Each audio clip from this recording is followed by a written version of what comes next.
wherever you are. Welcome to today's webinar called Improve Your Content Marketing ROI with These Measurement Tactics. My name is Jeroen Maljers. I'm the co-founder and managing director of Swido, and I will be your host today. So if you're not already familiar with Swido, we are a reporting and dashboarding tool. We are a platform that helps digital marketers successfully monitor and communicate results and data-driven insights for marketing channels like SEO, PPC, and social. So for today's webinar, I have some housekeeping rules for you. If you can go to the next slide. I thought we had a housekeeping slide. Yeah, there it is. So the webinar will be recorded today. And if you miss it or you want to re-watch it, the link will be provided somewhere next week. At the end of the presentation, we have a Q&A session. So if you have questions for Kieran, please enter them in the Q&A tool. It's somewhere down the bottom of the Zoom application. And now I will like to introduce our host of today, our guest of today, our main speaker, Kieran. So we can go to the next slide, Kieran. Yes, thank you. So it's my pleasure to introduce Kieran Rogers. He's an experienced digital marketer. He's a co-host of Target Internet's digital marketing podcast. And he's been practicing and developing digital marketing tactics and strategies for at least 5 years already. So that's a long time, Kieran. He's helped organizations of all types using digital marketing effectively. He works with a wide range of businesses, from BPC, B2B or B2C clients, sorry about that, and with small agencies or small clients to global clients. So welcome, Kieran. Hello. Feel free to take off this great webinar. Yeah, I can. So just so I know you're all alive, everybody can give me a thumbs up or a smiley face in the chat. We like that.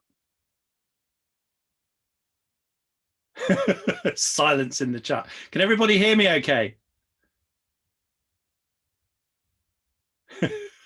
if you are, I'm not getting the messages come through, but that's oh yes, they can. Thank you, Valerie. That's good. And Caesar, perfect. All right, okay. So you can hear me. Thanks, Rob. That's good. So yeah, I'm a digital marketer. I've been doing it for ages, as you can see, and I've worked with lots of brands, lots of organizations. I've worked in agencies. We set up our own agency when 4 of us left Lizelle. I've worked in a lot of skincare companies.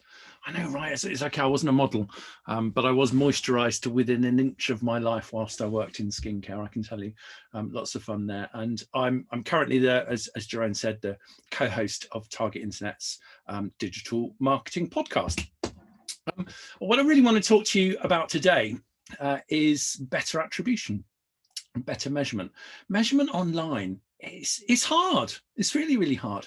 Like, I think the big problem is, as digital marketers, there's lots that we can measure, but there's loads that we can't measure. And I think that therein lies the problem. Very often, a lot of decisions are made on the data that we have got. Obviously, it's hard to make decisions on data that you don't have. And I want to try and share with you a few tips and techniques that I've used to try and improve this. So if you're looking for the perfect solution, I'm not going to be able to provide that for you today, but hopefully we should go some way towards improving the measurement that you're all doing. So for like effective content marketing, and I'm sure you're all doing lots of content marketing, I like to start with the classic sales funnel. And I love the way that I've got you two classic sales funnels. Very often this is let's go back one.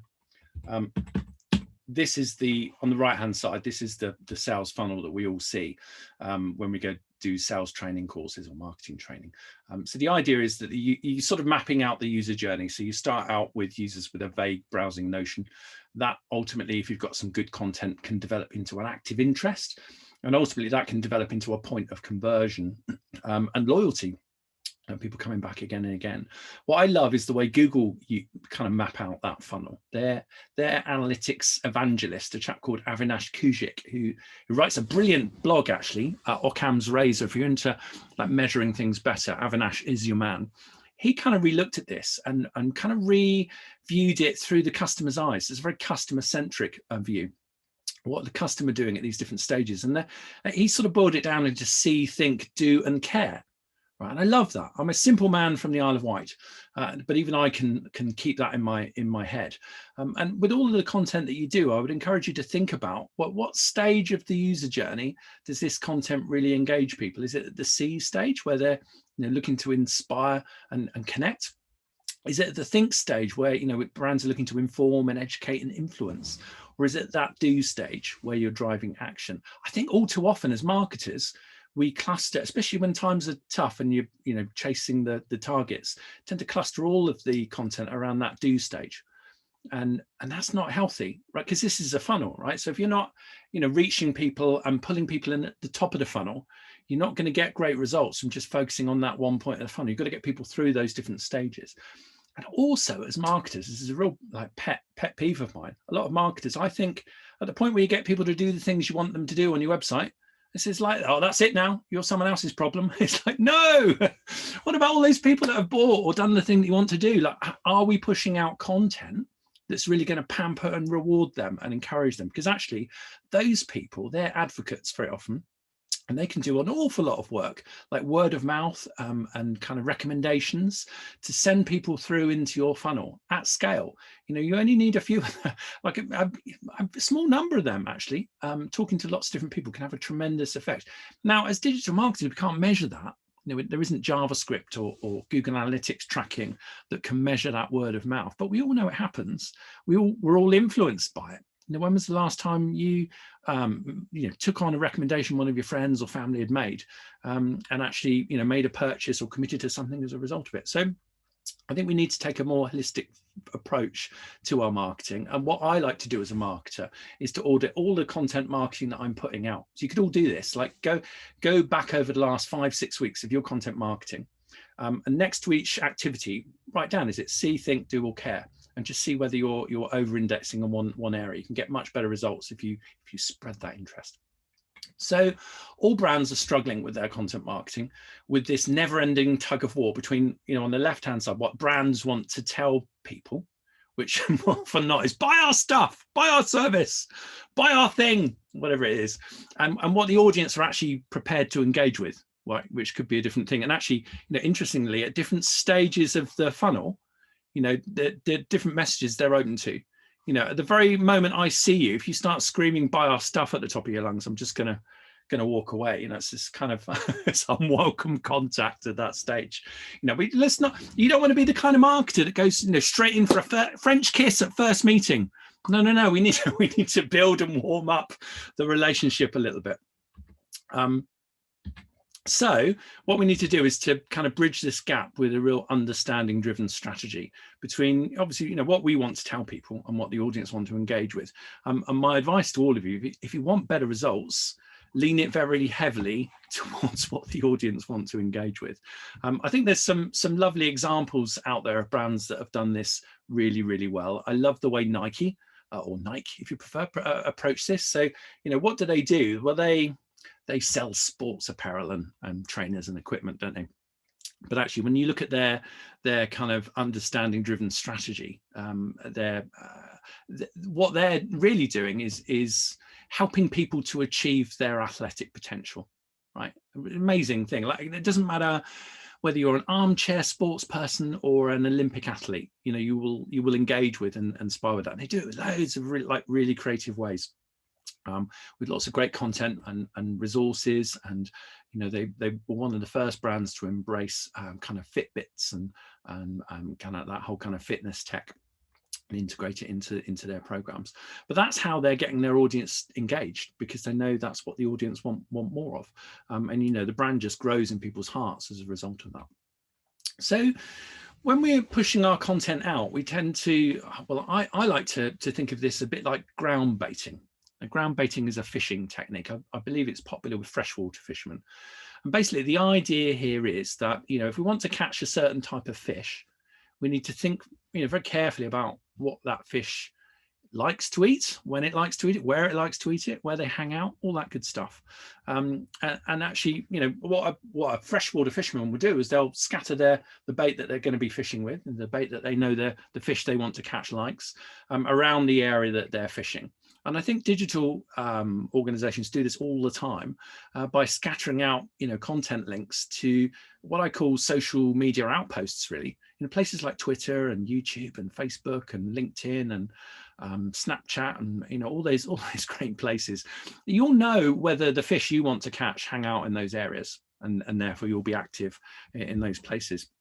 But very much, I think the strategy is to always try, I've always followed this anyway, to always try and make sure that that content doesn't just go out onto Twitter or out onto LinkedIn or Facebook.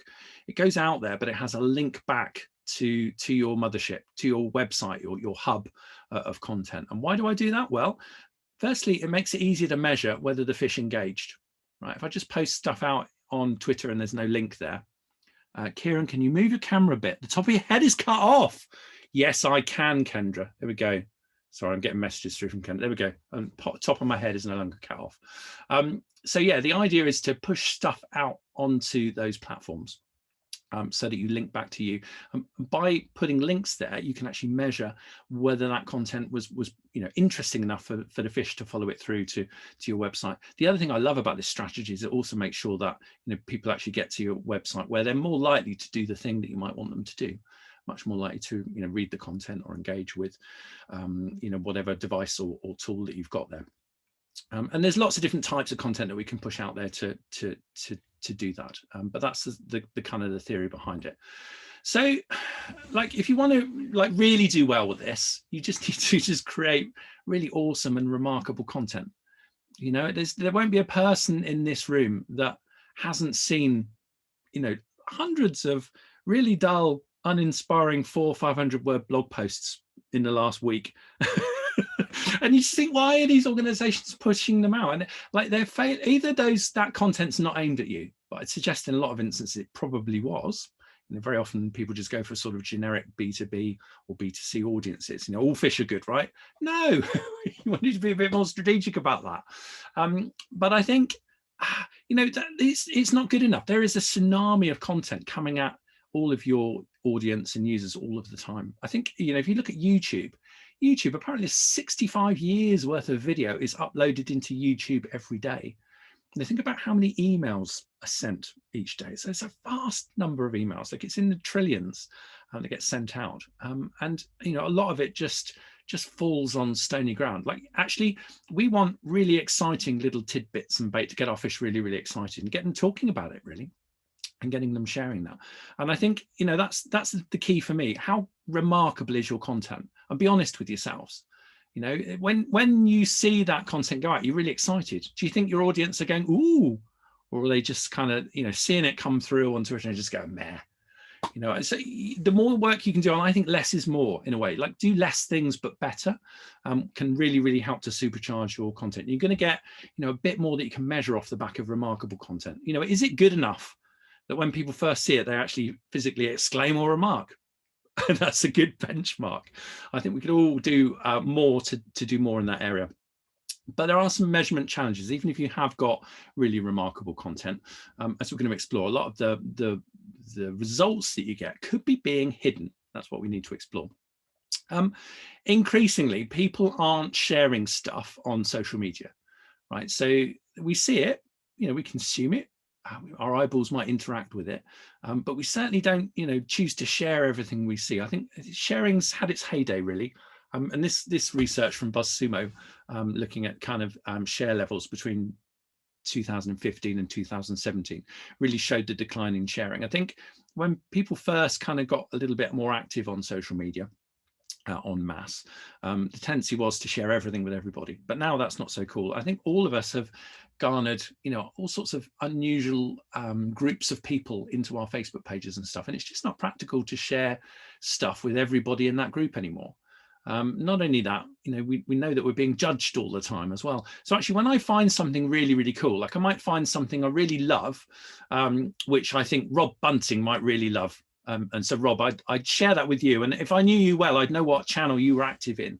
So, Rob, you might be a WhatsApp person, or you might be on Facebook Messenger. Whatever platform I knew you were active on, because we're friends, would be the channel that I would share that for you. I'd probably send you an SMS If it was me, actually, I love SMS, and I deal with a lot of my friends through that. But everybody has their own personal preferences.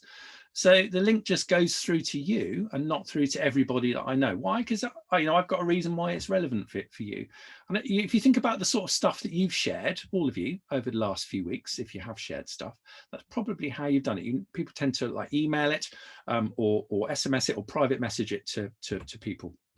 And actually, interesting, when you start looking at the world's most used social media platforms, look at where all the activity is. Facebook's huge, and so is YouTube. But look at things like WhatsApp and WeChat, and actually even Telegram, actually, and Snapchat. All of those very strong, like personal messaging platforms.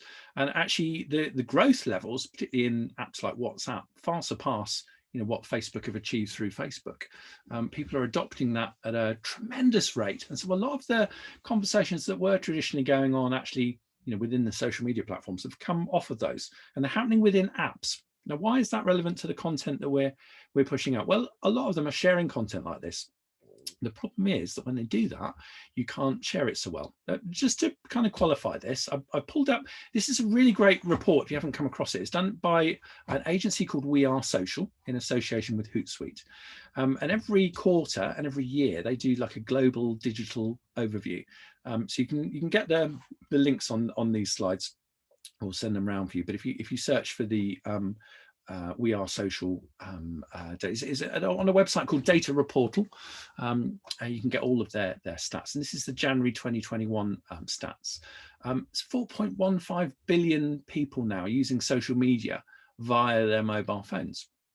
Like that in itself is kind of quite a staggering fact. But look at the when you look at the total percentage of social media users accessing via mobile, it's the majority. Very few people are accessing through their web browsers on their desktops and laptops anymore. Similarly, when you look at the number of people who are using a network or messaging service in the past month, they're stating it was 98%. That's kind of like 10% higher than the people actually actively engaging with social media in the past month. So actually, that just shows there's a lot of people are using these social media messaging apps. Why is that so important? Well, because it contributes to what's known as dark social sharing.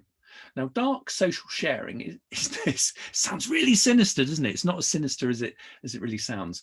Basically, let's say I'm a marketer, right, and I post something out onto my Twitter feed, and Caesar, you see it on Twitter, and you think Valerie would really like that, your friend Valerie, and so you share it with her. Right, you share that link with Valerie. If you were to do that, me as a marketer, I'm not in, and Valerie follows that link, I'm not going to necessarily know how Valerie got to my website. And this is the problem. If stuff gets shared through email or through instant messages or chat, or even through mobile applications like Facebook or Instagram, those applications don't have referral data that they send to your web analytics. So a lovely thing for web analytics, if I visit one website and click on a link to another website, because it's HTTP protocol, referral information is shared from the website that I've come from to the website I go to. Right, so if I visit any one of your websites from another website, your analytics is going to know where I've come from. None of these services, email or instant message or mobile phones, do that by default. What will happen is your data is just going to kind of disappear into that most useless of segments, the non-direct segment. Now, how big a problem is this? Well, when Get Social did some research on this, they found that anything up to 77% of the shares that brands were actually getting were kind of getting sucked into this whole kind of dark social. And that's actually something that I've seen kind of grow. That research was done back in 2019. Even at Target Internet now, we see something like 85% of the social shares that we get are all being shared kind of in the dark, in the background, privately between individuals. And that's where it's all going to end up. And I hate the none direct segment in analytics. It's the most useless segment of all, because how can you do more of that? Like, you can't. Like, it's very hard to action any data that's in there. And very often this is where a lot of your social media activity and the ROI from that social media activity could be hid in that segment. So what we need to do is to do more to kind of minimize that. And there are a few things that you can do. So you definitely need to make sure you've set up goals for your analytics, because if you haven't got that, you're just going to know how much traffic you get, and you're not going to know whether people go through and do the thing that you really want them to do. I like to think of a goal in analytics as maybe somebody filling out a web to lead form, or somebody purchasing a product, or even somebody, I'll measure things like signing up for an email list. You measure that as a goal. And that helps you to really sort out the wood for the trees and see, what content is driving people through, and what activities driving people through to do those things that really add value to your business. Certainly set up e-commerce tracking if you sell anything online, and make use of Google UTM tracking. Now, if you don't know what it is, I'm going to give you a little primer on it as part of this session. I also want to recommend you make use of Google Analytics annotations. And again, if you don't know what those are, I'm going to share it with you. And ideally, I think trying to move beyond what's known as the last click attribution models. What do I mean by that? Well, Google Analytics, most of the reports in Google Analytics will give you what's called last click attribution. So the very last thing I do to get to your website when I actually convert, that's what's going to get all of the credit for the sale. Very often you see channels like pay-per-click advertising will get all of the credit. Why? Because people search for your brand name, get your brand ad that your pay-per-click guys put into the PPC AdWords campaign. They'll click on that and they'll go through and buy. But how did they know to search on your brand name? Well, that would be all the other stuff that you've all been very busy doing, all the other marketing that you're doing that's kind of influenced them. So it makes it very difficult to measure. But we end up funneling more money into AdWords programs or affiliate programs because they're terrible kind of goal hangers. So try and move beyond this. This is going to help us to get a broader overview of actually how well our marketing across the board is working. And this is a tool that I'd really recommend. If you Google UTM Builder, you'll find this. It's called the Campaign URL Builder. And what I'm able to do is take any web address that I'm going to share, to those social media outposts that I showed you with all the fish swimming around it, whether it's going to be on Twitter or Facebook. I can create a separate link for each property, so I can track how people get there and where they're all coming from. So in this example, I've taken a podcast, a blog post rather, 12 ways to get your podcast to rank harder, and I've assigned to it. Well, this is going to be posted on Facebook, the medium. Obviously, Facebook is a social medium. And the campaign name, I've just created a campaign, 12 ways podcast rank higher. So for me, I just used a sort of a nice shortcut so I know what the campaign was all about. And that link, if you were to create it, would look a little bit like this. Like here's one I've created earlier. So this is actually for a different promotion. But here I've got a digital marketing podcast, and you can see that the campaign, I've called it Pod YourKit Video -AI, and the UTM medium is social, and the source is Twitter, right? And so if I share that on Twitter, any of you, if you dark share it or privately share it, those values are hard baked into the physical web address. If anybody follows that and gets through to my website, what that little UTM code does, basically everything after the question mark, what it does is it's telling Google Analytics, this is where this person came from. And I just think it's a really effective way of helping to do this. And actually, I pulled out this example because actually this one link got 3,800 clicks on it. And you can see that if we hadn't put that tracking code on there, we would have missed kind of 90% of the traffic. So whenever this is a Bitly analytics, it shows you the majority of those going through to email, SMS, and direct.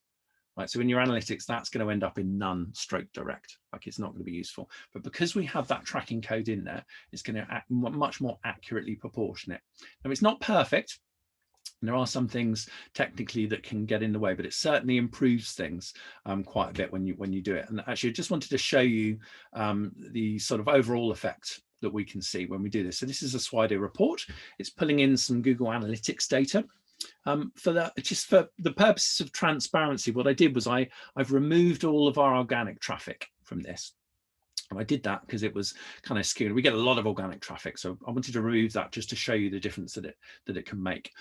So actually, before we're putting UTM tracking codes in, kind of 81% of our kind of traffic is being kind of attributed to none. Like with those values in, kind of we're getting whole 24% almost like attribution to that social media activity, and that's the only difference. So you see, it's not perfect. You're still going to have plenty of non-direct traffic, but using this, I've got a much better kind of measurement of the ROI that I'm getting, particularly from those social media channels. And it's simply because this helps you to stop that sort of dark sharing practice from blocking what's actually going on. So annotations. Why should you annotate real world and non-digital events? That's kind of what I'm going to argue for, really. And I think the key thing here is, I'm just going to adjust my, there we go, I'm just going to adjust my light there a little bit. The key thing here is you should, because it helps you to understand what all the digital measurement that your analytics is good at is actually telling you. I just wanted to give it a bit of evidence for this, really. There are people still exist in the real world. You go to some marketing conferences, you think everybody was chained to their mobile phone and they don't ever look at anything else or speak to anybody, and that's just ridiculous. Even the We Are Social report kind of points out that actually major sources of brand discovery, things like ads on television or word of mouth recommendations, or TV shows and films, it's still massively influential. And that's just what is easily measured. There's a load of stuff that goes on that's harder to measure, that you won't get stats on. I think also, like, it amazes me how much people overlook like events in the real world. Look at the difference between like emails sent every year and the number of letters sent every year, and ask yourself, why aren't we making more use of direct mail? I think direct mail is one of those areas that actually a lot of brands have turned their back on. Are you mad? Last time I checked, my mailbox, my front doormat, was nowhere near as busy as my email inbox. It beggars belief. And actually now, if I was sending direct mail in today's world, we've got CRM systems. You could do kind of programmatic mail. You could select who really needs to get that communication. And again, create brilliant content and send it out. It can make an enormous difference to what you're actually doing. The problem is that our digital systems can't measure it. And so it's harder. Like, I can guarantee if you send out a mail shot, you get a load more traffic on your website, but you won't be able to attribute that to the mail shot. Right? So what marketers have done, they've all turned those programs off, and I think it's kind of commercially suicidal that people are doing that, in my opinion. It's just an example of how an annotation works, right? So in your analytics, you click on underneath any of the graphs, you click on that little grey triangle underneath the charts, and it opens up the annotation drawer, and I can create an annotation which is literally just a dated little speech mark, really, and I can put in there like what happened. So we had a big spike in traffic. Actually, when we looked into that, it was for an article called "What is Google Preferred?" And it was because there was a video blogger had been banned from Google Preferred for some fairly awful activity that he'd taken part in, and Google came out and announced this. Everybody searched for what is Google Preferred, and they found our blog post, which was ranking #1 for that. And we got a big spike in traffic on that day. It's not something I want to repeat, really. It was just a chance thing, but that little annotation helps to explain it. Some other examples. This is a retailer that I work with this February. They had an amazing week, as you can see, those two little spikes. Like, this is a retailer that normally takes between £8,000 and £12,000 a month through their e-commerce store. And in a very short space of time, they took, as you can see, 90 grand. What happened? Well, a couple of things. This little spike here was a mention on mainstream TV, and this little spike here was a mention in a British national newspaper, right, mentioning their product. Everybody floods to the website.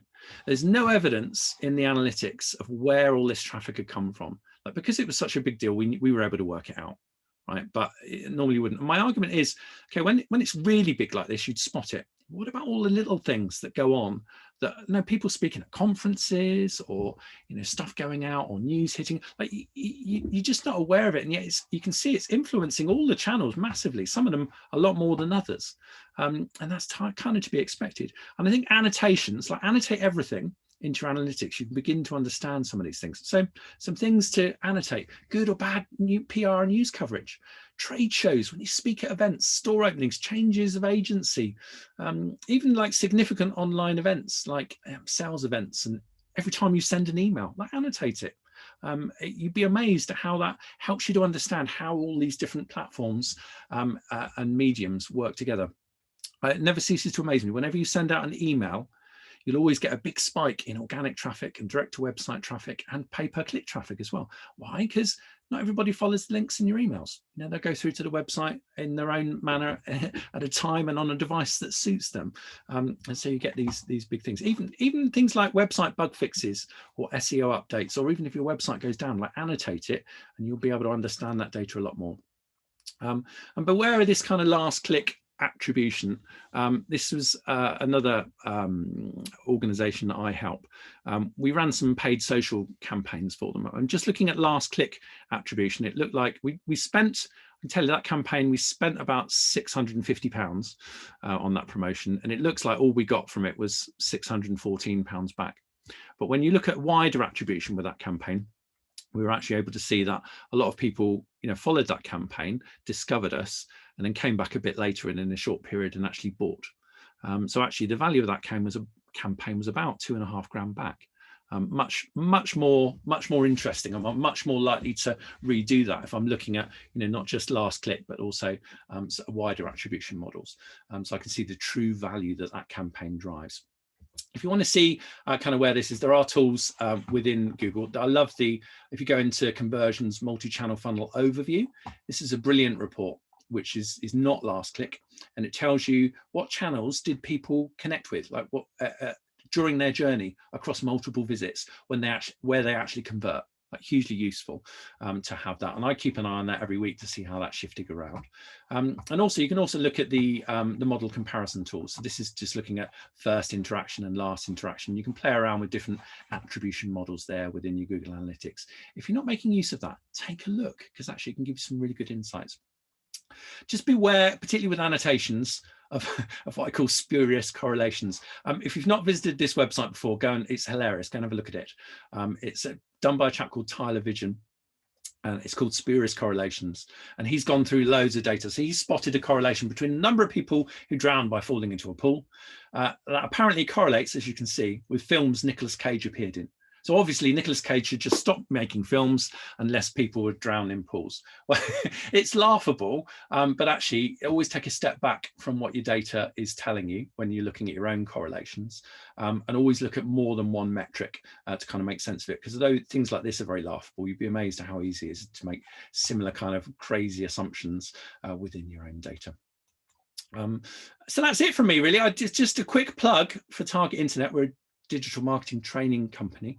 Hopefully you've all learned something valuable and useful. We try and specialize in making things simple and straightforward that otherwise are complex. All of you are invited to go along and benchmark your skills using Target Internet's benchmark report. It'll tell you where your weaknesses are, what you don't know so much about. I just thought you might all like that, so I've thrown that in there. And again, the slides will be available at the end of the session. So yeah, I think we're slightly over there, run over by 3 minutes, but Jerome, you have some questions for me? Yes, thank you, Kieran. So lots of great insights and takeaways. Thank you for that. So we have some questions. I have Mark here, and he's asking that the sharing of content is down. You showed in one of the first slides. Yes. Yeah. How do you think that's happening? Is that because of information overload? Is there too much content on the internet? Well, I just think you've got to ask, why would somebody share this? Yeah. Like, you know, why would they share it publicly? Like, what's in it for them? And in most cases, nothing. Like, I think you can still get a fair bit of sharing if you focus on a particular type of user and you really think about why are they sharing it. So, for example, I might share something really cool about I don't know, something that's going to save the planet, something that's ecologically friendly. I might share that, right? Partly because I care about it, but mostly because I'm trying to show people what I'm like. And there's a lot of sharing goes on like that. I once saw a very good presentation on, as the presenter was drawing correlations between teenage bedroom walls particularly in the 80s and 90s. Any of you grew up in the 80s and 90s would know that what went onto your bedroom wall was very carefully curated to express who you were. I remember that. So, yeah, you remember that. So, and he was kind of likening that to people's MySpace page. You can tell how long ago that was. I've been in this industry a long time, but that's always stuck with me. And I do think that, you know, when people share on social media, it's a bit like the teenage bedroom wall. I want to express who I am and what I'm about. So some people do share stuff like political. People love to share a stat because it makes them look smart. You know, as a marketer, I'm always leveraging on that. But in the majority of cases, the majority of content, you're not going to share it, not publicly anyway. But what we do, a bit like, see, growing up, I loved jokes. I used to collect jokes because, you know, the thing, when somebody tells you a good joke, you have to tell them on back. I can never remember them. I always want to tell a good joke, but I always forget them. Yeah. It's a currency, right? Yeah. But I think people do this with cool stuff they find on social media. I do it all the time. In fact, I know I've sent Jerome stuff that I thought was really cool. You know, I would email it to Jerome. Hey, Jerome. So sharing is also some sort of a way to write it down, to remember it. Yeah, yourself. It is. We all do that, right? It's kind of like a way of bookmarking. Oh, where was that thing that cool thing that I shared with Jerome? Oh, yeah, I sent him an email. But you don't tend to just share everything on social media, and if you do, it tends to get ignored. Anyway, it's very hard to get people to share stuff.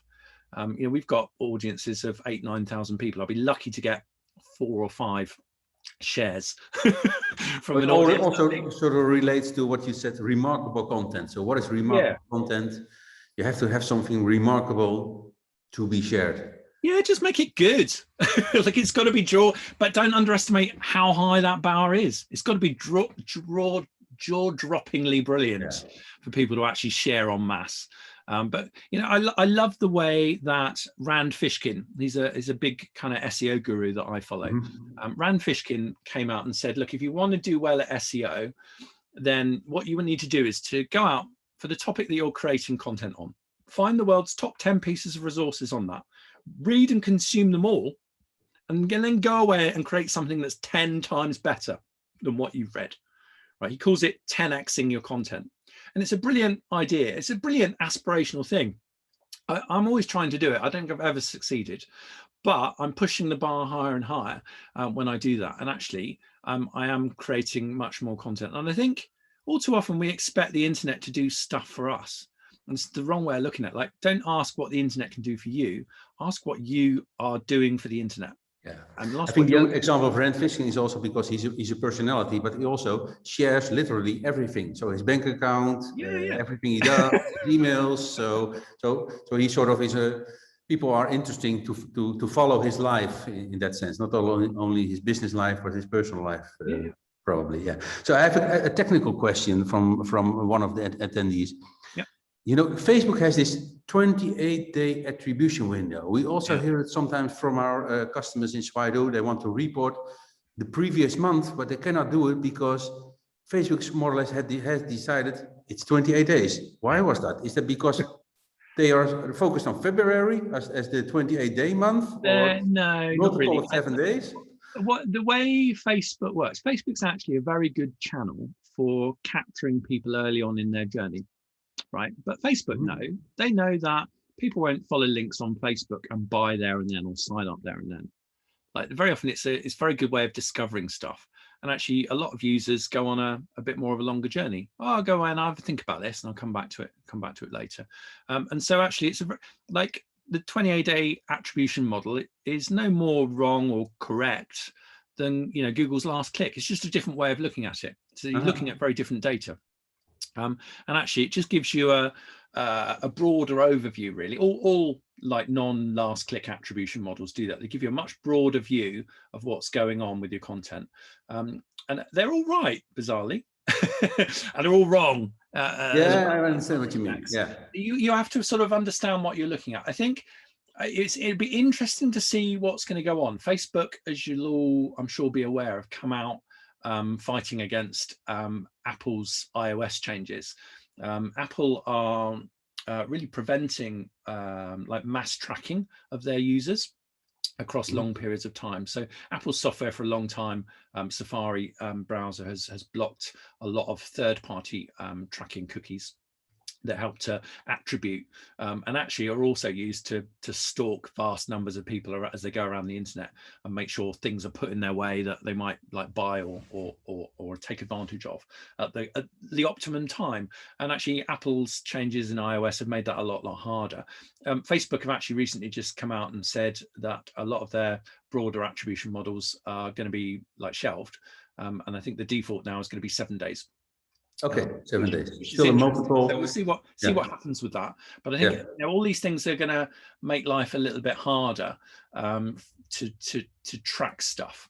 And you know, my view on this, a lot of marketers are running around like the sky is going to fall on their heads as a result. I've been in marketing long enough to remember what it was like before we could do all this programmatic and clever tracking and stuff. And actually, my advice to everybody is just learn traditional marketing. Because that's for 200 years, this is how it was done. You know, do market research. Gosh, speak to your customers. Don't just stalk them. Actually, talk to them. These basic concepts of drawing interest and engaging your customers, they work offline, but they still also work online. And that's going to really help you to understand all that data you've got. You know, it's only a tiny slither of what that data shows, and yet analytics, graphs, and charts can be so compelling that businesses lay off hundreds of people and ruin their lives as a result of it. And it's kind of like crazy. I've seen this a load in the UK within retail. You know, lots of retail stores cutting back on the stores. And every time they do that, they cut back on their web traffic as well, because people aren't stumbling across that, you know, big banner ad in the high street that they walk past every day. You know, that store experience is just gone. So it's, you know, it's more complex than digital marketers think. It's not about the website. It's about the overall brand and its existence across multiple touch points. Yeah. Interesting. So a last question, because we're running out of time. You have auto tagging in Google Ads and you have UTM tagging. Do you know if these work in parallel some sort of way? So UTM tracking is UTM tracking. So if it's hard coded, then the values are fixed. That's what I showed you using the Google UTM code. If it's automated, then actually the automated ones are quite nice because they'll pull in whatever value you're using. So you can do this with Facebook ads. You can automate the UTM values that go in there. So I might choose to put the campaign name in the campaign tracking. I think the important thing with UTM codes, you can use either actually. The automated ones make life a bit easier. Really important thing though is you keep things consistent. You don't want to create sort of the receiving tool should be able to go UTM. And if you're mixing up automated UTM codes and like handwritten ones, you just want to make sure that the campaign names are all the same. The other trick that I give you is always make sure that everything's lowercase. Because if you write Twitter with a uppercase T, analytics will show that in different lines. It's really annoying. It's going to spit stuff out, and that makes the data harder to interpret. But yeah, either is fine. Just go to lots of effort to keep those campaign codes and the mediums and the platforms consistent. All right. So we're running out of time. Ladies and gentlemen, so we wrap up the webinar for today. Thanks all the attendees very much for attending. What we said, we are going to share this video in a couple of days. Reach out to Kieran Rogers if you have more questions, in-depth questions for him. Kieran, thank you very much for your great presentation and the takeaways.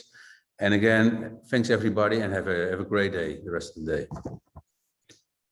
Great stuff. Thanks for coming, guys. Bye-bye.